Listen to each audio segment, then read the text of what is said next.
He's potentially trying to move on in his relationship.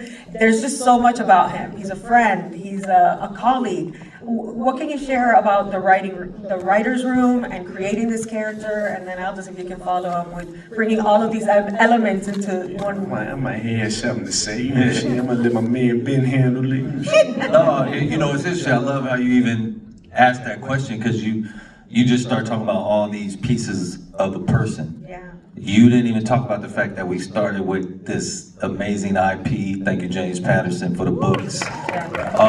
So you have amazing IP, and you're already working in a genre that if people out there are like crime junkies like me, you're showing up regardless. But our goal was to set up a show where people show up for the crime, but they stay for the characters. And so for us, that meant we had to go an extra step, and we had to build in a full life, not just for Alex Cross, but for the entire community around him, starting with the family, then building out to the police precinct, and then the wider community of DC. And so that's what we really strove to do. But for me, that next piece becomes, well, who is playing that part? And I think what has been really gratifying is having folks, strangers, come up to me and talk about the show and talk about how much they love it, and yes, they love the mystery, they love the villain, they love the thriller aspect, but the part that sticks with them is the character. That's a testament to the writers, and that is a testament to especially the person who played Alex Cross, because that performance, to me, I asked a lot of them, and I don't know, I wasn't even sure he'd be able to pull it off, to be honest. I was like, we're gonna take a swing and see, you know, and he just took everything out. How dare you? I was like, hey, you know, this is gonna be really ambitious, you know, and it's gonna push you out of your comfort zone. And his response to that was, that's what I'm looking for. Oh, he ain't know I'm crazy. Oh yeah, look. The first time we actually sat down and talked, we never had I don't think to this day we've ever had one conversation about how we see Alex Cross being as a character, right? We only talked about life from where we stood as men, dealing with things, you know, family life, husband, father, therapy, all that kind of stuff, friendship circles. And I know Ben, I know all that fed, you know, what then became what you saw, but we're not trying to play anybody. We're trying to communicate a human experience, right, through the visage of this titular character who's going through a lot. But because he's going through a lot, there are so many conversations he can have through his experience. We got to be honest about that. You know, the relationship he has with Samson that is heavily hinging on, look, man, I see you sinking. I don't want you to drown. I'm trying to pull you up. Go to therapy.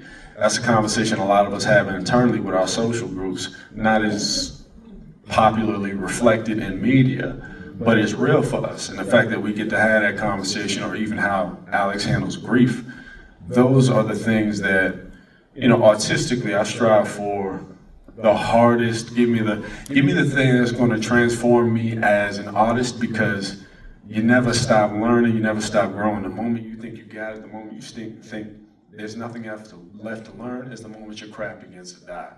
And then, as a producer, I told Ben, I said, I'm trying to become a better producer. I see how you rock, I see your team, and I know your work, so you about to be my teacher. And it's about to be school. Help your boy out. You know, I'm not trying to get a job. I don't really care about getting a job. I care about being in a position of purpose, and I care about being somewhere where I'm going to learn to be better at the end of it, you know? And this job, that's what is the foundation today. You know, it's funny because when he said that, of course, I'm going to take him at his word, but I have to, you know, we'll never know until we start. And every time we unfold, I throw challenges in front of him, both as a performer and as a producer. He kept stepping up, and as creators and even the writers, when we all are picking up on this, and then that says, okay, we can put more on his shoulders, and that gives us more enthusiasm for adding to the mix. And it's funny because this is why it's so important for me, television being a collaboration. You have to take your writers, take everything, your crew, your cast, and I have these weird rules sometimes. One of them was that no one gets to see Alex Cross cry until episode 8, which was the finale.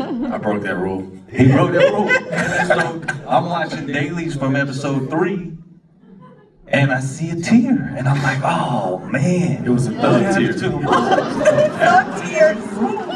And then, you know, my first thing, being a control freak, I'm like, all right, how we gonna cut around this tear? Because I like this scene, but I gotta cut around this tear. And then, by the time I'm finishing it, I'm like, that rule is gone.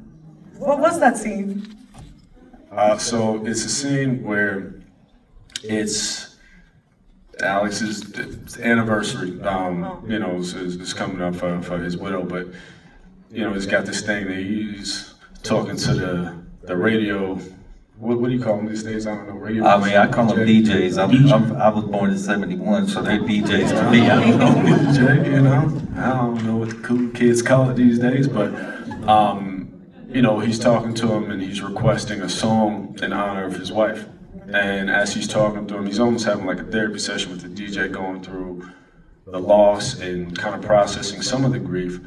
And you know, grief is it's a weird sort of combustion of emotion where you're dealing with the worst pain you've ever felt while still recalling the best moments that you're actually grieving, missing, craving, desiring.